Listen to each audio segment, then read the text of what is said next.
Shoe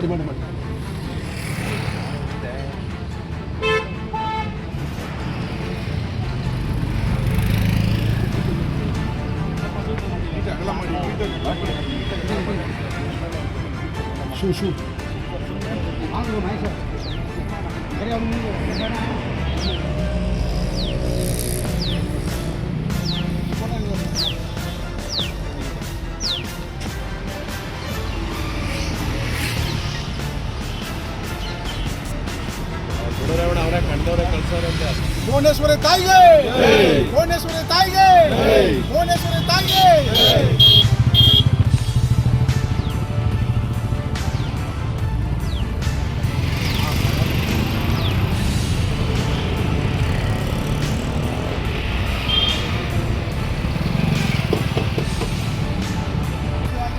ತಾಯಿ ಭುವನೇಶ್ವರಿಗೆ, ಕನ್ನಡಾಂಬೆಗೆ, ಕರ್ನಾಟಕ ಕನ್ನಡ ರಕ್ಷಣಾ ವೇದಿಕೆಗೆ, ತಾಯಿ ಭುವನೇಶ್ವರಿಗೆ, ಕನ್ನಡಿಗರ ಹೋರಾಟಕ್ಕೆ, ಕನ್ನಡಿಗರ ಹೋರಾಟಕ್ಕೆ, ಕನ್ನಡಿಗರ ಹೋರಾಟಕ್ಕೆ, ಭುವನೇಶ್ವರಿ ತಾಯಿಗೆ, ಭುವನೇಶ್ವರಿ ತಾಯಿಗೆ, ಕಾರು ಚಾಲಕರ ಮಾಲೀಕರಿಗೆ, ಕಾರು ಚಾಲಕ ಮಾಲೀಕರಿಗೆ, ಚಾಲಕರಿಗೆ, ಭುವನೇಶ್ವರಿ ತಾಯಿಗೆ.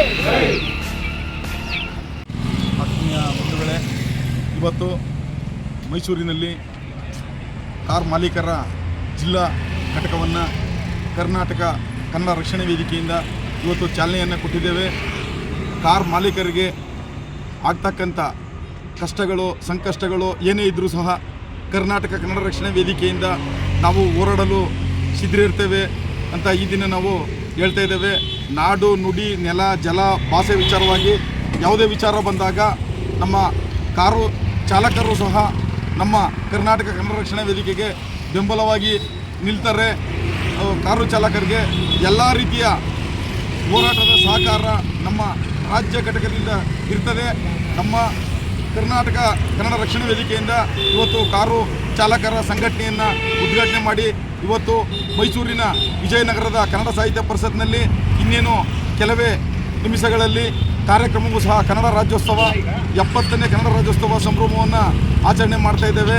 ದಯಮಾಡಿ ಎಲ್ಲ ಕನ್ನಡ ಅಭಿಮಾನಿಗಳು ಹೆಚ್ಚಿನ ರೀತಿಯಲ್ಲಿ ಬಂದು ಈ ನಮ್ಮ ಕರ್ನಾಟಕ ಕನ್ನಡ ರಕ್ಷಣಾ ವೇದಿಕೆಯ ಕಾರ್ಯಕ್ರಮಕ್ಕೆ ಸಹಕಾರವನ್ನು ನೀಡಬೇಕು ಅಂತೇಳಿ ಮೈಸೂರಿನ ಜನತೆಯಲ್ಲಿ ವಿನಂತಿಯನ್ನು ಮಾಡ್ಕೊಳ್ತಾ ಇದ್ದೇನೆ.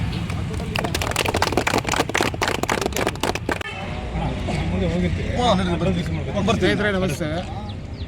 ಇದೇನು ಕರ್ನಾಟಕ ಕನ್ನಡ ರಕ್ಷಣಾ ವೇದಿಕೆ ಅಡಿಯಲ್ಲಿ ನಾವು ಟ್ಯಾಕ್ಸಿ ಚಾಲಕರ ಘಟಕ ಒಂದು ಇವತ್ತು ಉದ್ಘಾಟನೆ ಮಾಡೋದು ಮಾನ್ಯ ರಾಜ್ಯಾಧ್ಯಕ್ಷರು ಉದ್ಘಾಟನೆ ಮಾಡಿದ್ದಾರೆ.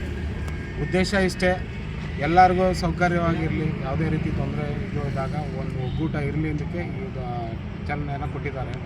ಈ ಚಾಲನೆ ಯಾವ ಉದ್ದೇಶ ಅಂದರೆ ನಮ್ಮ ಟ್ಯಾಕ್ಸಿಗಾಗಿ ಒಂದು ಸ್ಟ್ಯಾಂಡು ಸುಧಾ ಇರಲೇ ಅನ್ನೋ ಕಾರಣಕ್ಕೋಸ್ಕರ ಈ ಉದ್ಘಾಟನೆ ನಾವು ಸ್ಟಾರ್ಟ್ ಮಾಡಿದ್ವಿ. ಇದು ಪೂರ್ವಕವಾಗಿ ನಾವು ಒಂದು ಮನವಿ ಸರ್ಕಾರದಲ್ಲೇ ಆಗಲಿ ನಮ್ಮ ಸಂಘಟನೆಗಳಿಂದ ಒಂದು ಮನವಿಯನ್ನು ನಾವು ಆಗ್ತಾ ಇದ್ದೀವಿ. ಒಂದು ನಮ್ಮ ಇಲ್ಲಿ ಟ್ಯಾಕ್ಸಿ ಸ್ಟ್ಯಾಂಡು ಬೇಕು ಅಂತ, ಅದೊಂದಕ್ಕೋಸ್ಕರ ನಾವು ಒಗ್ಗೂಟನ್ನು ತೋರಿಸಬೇಕಿತ್ತು. ಅದಕ್ಕೋಸ್ಕರ ನಾವು ದೂರ ಆಡಳಿತದ ಜೊತೆಗೆ ನಮ್ಮದು ಈ ಘಟಕನ ಸ್ಥಾಪಿಸಿದ್ವಿ. ಎಲ್ಲರೂ ಒಗ್ಗೂಟಕ್ಕೆ ಧನ್ಯವಾದಗಳು. ಜೈ ಕರ್ನಾಟಕ ಮತ್ತು ಜೈ ಭುವನೇಶ್ವರಿ.